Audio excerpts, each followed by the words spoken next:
सुबह में जब सदन को हमने सूचित किया और उसी पर हमारा कार्य स्थगन भी था। ऑनलाइन परीक्षा केंद्र की सेटिंग 2-2 लाख रुपया में स्टिंग ऑपरेशन में एक अखबार के दैनिक भास्कर अखबार के माध्यम से आया था।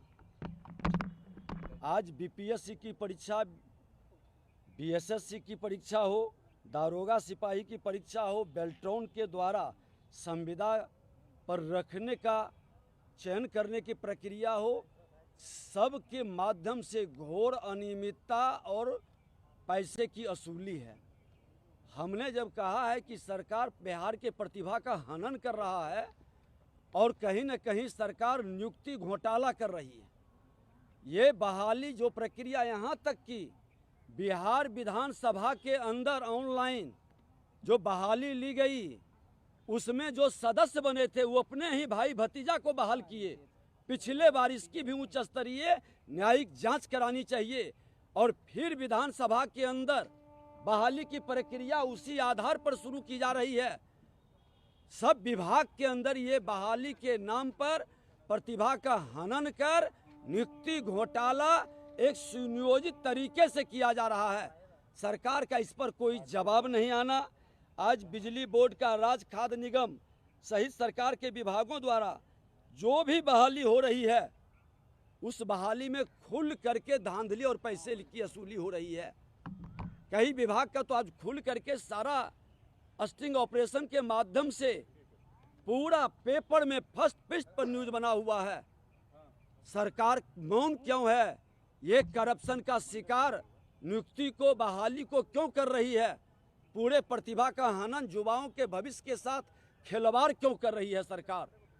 सरकार का कोई जवाब नहीं आना, भ्रष्टाचार पर मौन हो जाना। आज अपराध का भी मामला उसी तरह से है। पूरे बिहार के अंदर जिस तरह से खुल करके आरा के अंदर गोली चल रही है, लखीसराय के अंदर में गोली चला, खुल करके वहाँ हत्या किया गया, कई शहरों के अंदर मर्डर हो रहा है। 24 घंटे के अंदर लगभग 1 दर्जन के से अधिक गोलियों का शिकार लोग हुआ है। सरकार मौन है भ्रष्टाचार पर, अपराध पर। अब तो हद हो गई है कि अभी सासाराम में जो आप विषय बोल रहे थे, खुल करके न्यूज को कहीं न कहीं दबाया जा रहा है। खुल करके क्या घटना घटित हो रही है उस पर सदन को सूचना करना चाहिए। चलते सदन के बीच में कोई बड़ी घटना कहीं भी होती है तो सरकार की ओर से सदन में वो बताया जाता है, सूचित किया जाता है। लेकिन सरकार का मौन अपराध और भ्रष्टाचार के में क्यों है? कुर्सी के लिए कितना समझौता, जो भ्रष्टाचार पर जीरो टॉलरेंस की बात करते थे, जो न्याय के साथ विकास की बात करते तो न बचाते हैं न फंसाते हैं, लेकिन कुर्सी के लिए पूरी तरह से मौन और समर्पित हैं। अपराधियों और भ्रष्टाचारियों के सामने नतमस्तक है ये सरकार। अमित शाह का दौरा है इसलिए ये सब करवा रहे हैं आप लोग। सत्ता में बैठने का कोई नैतिक अधिकार नहीं है अगर जो इस तरह की बात करते हैं तो। सरकार में आप हैं, गृह विभाग आपके जिम्मे है, लॉ एंड ऑर्डर संभालने का आपकी जिम्मेवारी है। और अगर जो राज्य के अंदर हर दिन दर्जन भर से ज़्यादा लोग गोलियों के शिकार, अपराधियों के शिकार हो रहे हैं, किसकी जिम्मेवारी है? और भारतीय जनता पार्टी अपराध और भ्रष्टाचार को संरक्षित करने वाली जमात में सम्मिलित नहीं रहा है। पूरा बिहार, पूरा देश जानता है अपराधियों को और भ्रष्टाचारियों को और कौन संरक्षित कर रहा है, कौन बचा रहा है। आज मंत्री इजराइल मंसूरी पर मुख्यमंत्री की क्यों नहीं आवाज़ खुली? क्यों FIR नहीं हुआ?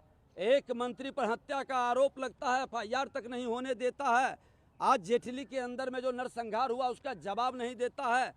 आज बालू और दारू में कई लोगों का हत्या हुआ है, मौत हुआ, कोई जवाब सरकार की नहीं है। हजारों राउंड गोली चला था यही कोइलवर बिहटा के तरफ, क्यों सरकार की जवाब नहीं आई? अपराध पर सरकार पूरी तरह से मौन हो गई है। सर, सासाराम में कल रात से ही सांप्रदायिक था। कल रामनवमी के जुलूस के दौरान से ही वहाँ माहौल बिगड़ रहा था, लेकिन पुलिस मानो सोई रही और दिन में हालात इतने बिगड़ गए कि वहाँ गोली बंद चल रहे हैं, कई लोग घायल हो गए हैं। आखिर क्या मानते हैं, इस घटना की वजह क्या है? ये महागठबंधन सरकार की सुनियोजित साजिश है।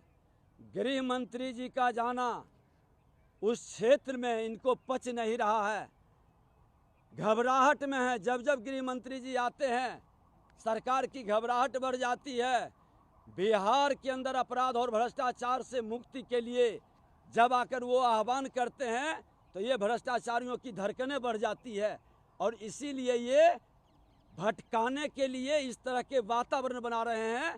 प्रशासनिक लापरवाही, गैर जिम्मेदारी के कारण समाज में अराजकता का वातावरण बन रहा है।